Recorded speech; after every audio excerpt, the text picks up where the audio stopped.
Ron Paul coming up next here on the WGIR Morning Show. And because there is a number of pieces out there that are saying Ron Paul, it's amazing. The media is saying that the media is treating you unfair. How do you feel about that? Well, it's sort of a strange thing going on, especially, after the Iowa straw vote, that there weren't very many stories written about me being very close second place.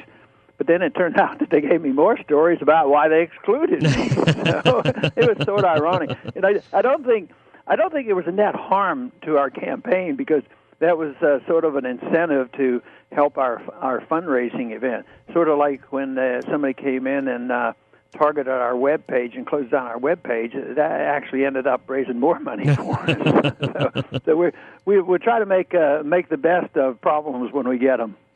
Congressman, it always seems you're the guy out there with the flare gun saying, look over here, look over here, look over here. This is going to come true, and you did it in 2008. You've done it in campaigns before, but it seems this year could be your year. How are you feeling about your odds at this point? I know there's a lot of other people making noise, but, what do you think? Well, they're obviously a lot better than they've ever been. I'm not going to, overly brag about us on the verge of doing anything at this moment. But if you compared to what? Compared to 4 years ago or 2 years ago or 1 year ago, things are just changing so rapidly. People are sick and tired of the wars overseas. They're sick and tired of all this spending. They're sick and tired of the financial crisis that many of us talked about for many years that was coming. So I would say that in many ways, the problems that I've been talking about have come about, and hopefully they'll start looking for the correct answers, and that's what we've been doing, and I think that's why we're gaining momentum, getting more supporters all the time. Now, let me ask you this. You've been to this dance before. What are you doing different this time around in the early states, particularly New Hampshire, to try and let people know not only are you in it, not only what your ideals are, but that you're really, it's more serious than it's ever been? In some ways, not a whole lot different, other than just improving what we had been doing. But the big difference is the ability to get more people to come out. The other day when we had our opening of the headquarters, I told them then that I'm used to going to opening up headquarters. You get 30, 40, or 50 people. Your employees plus your key and volunteers. But this time we had like 800 people show up.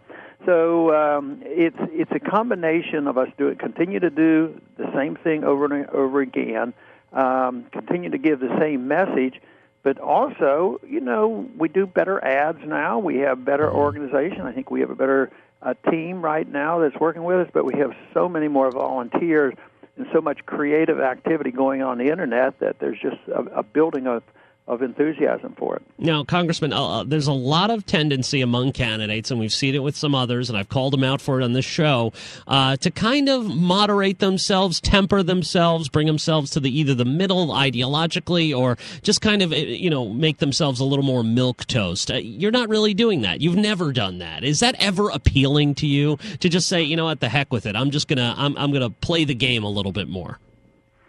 No, I've never been tempted, because it means nothing to be in office just to be in office. To be in office and not believe in anything is a negative. So therefore, I don't engage in it because I wouldn't feel good about it, and I don't think it's the right thing to do, and I don't think that's what the country needs. I think that's what the problem has been, that people have for so long. Just gone along and sell out a little bit here and there. People ask me, well, if there's a bill that's 70% good and 30% bad, why don't you vote for the 70% good? Well, how long does it take to get rid of all your liberties if you give up 30% every time you vote on bill? Eventually it's gone. And I guess you can get away with it for a while. Okay, we need an income tax. Okay, let's start at 1% on the rich. Oh, that's no big deal. That's going to help us pay the bills. But pretty soon, the assumption is that the government owns every penny we earn, and they allow us to keep a certain percentage under all their rules. So that's why I see this incrementalism being so bad. And if you give up a little bit of your liberties, you give up 100% of the principle. So once you allow the government to assume certain powers over you, then there are no limitations. So that's why I think you draw a very strict line.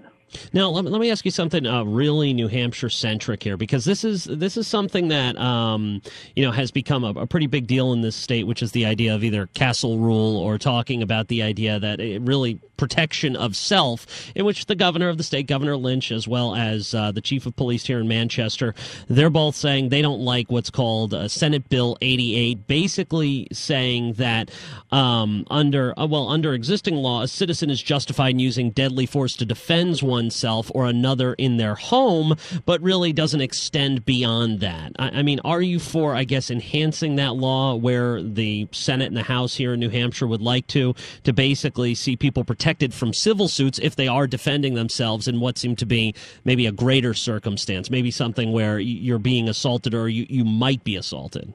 Yeah, I don't know the full details of that, but okay. I have a pretty good understanding of what we should be allowed to do. So you say they recognize that if somebody comes in your house and threatens violence, you have a right, and you wouldn't be sued for defending yourself in your house. Is correct. That the first half of it? That's the exactly. second half is if you're elsewhere, if you're out on the street or in a store, whether or not you have that same right. Is that sort of the basically question? Until the moment they attack you, you can't do anything. But if you see somebody, they're about to come after you, and this is a pretty hot button issue here.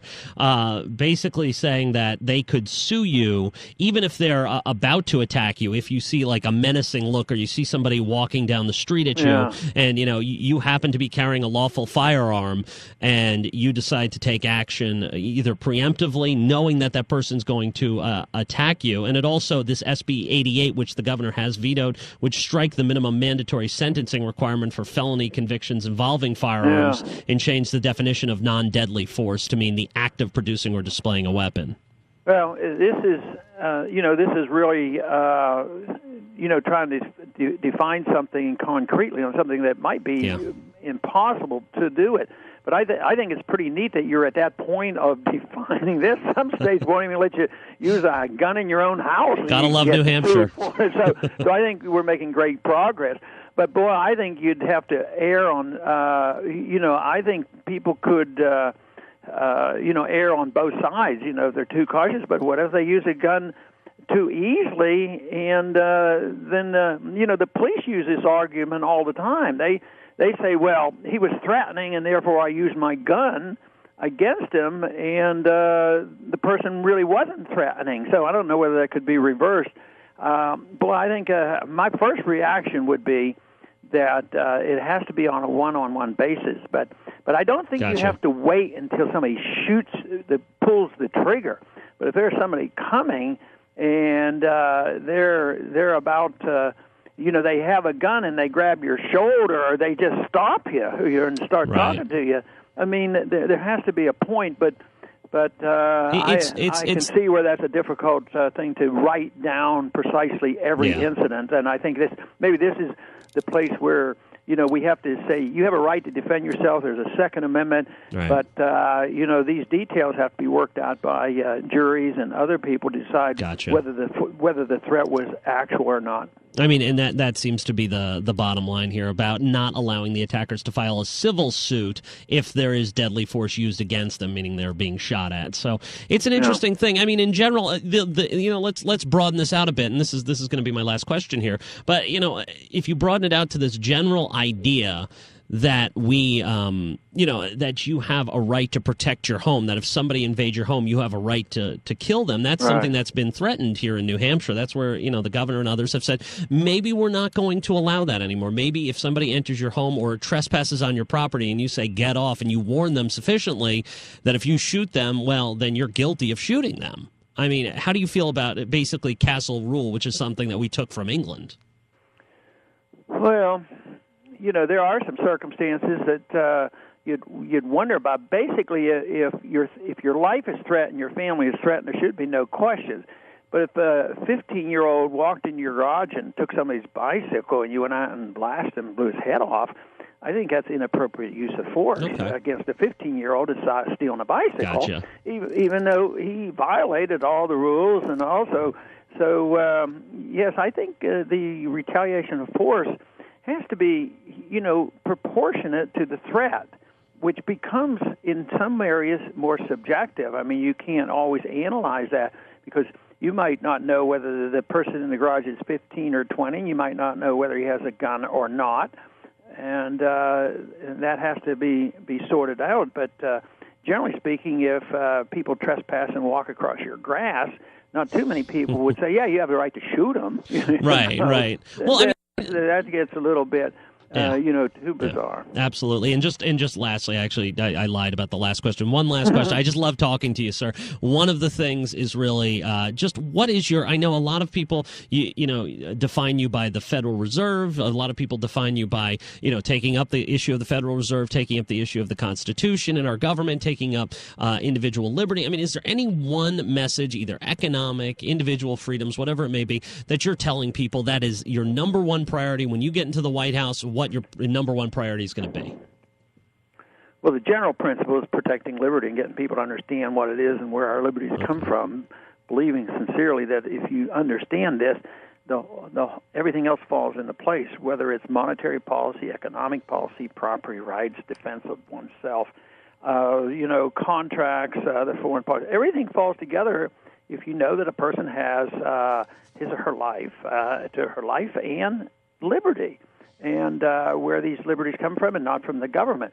If this is understood, I think you can solve the other problems. The other thing is it's in combination with obeying the oath of office, which is obeying the Constitution.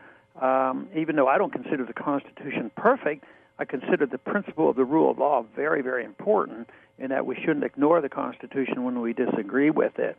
So it's understanding and defending liberty, understanding why that gives us economic prosperity, and also the importance of the rule of law. Once again, Congressman Ron Paul, thank you so much for your time. We appreciate it. We'll be right back on WGIR.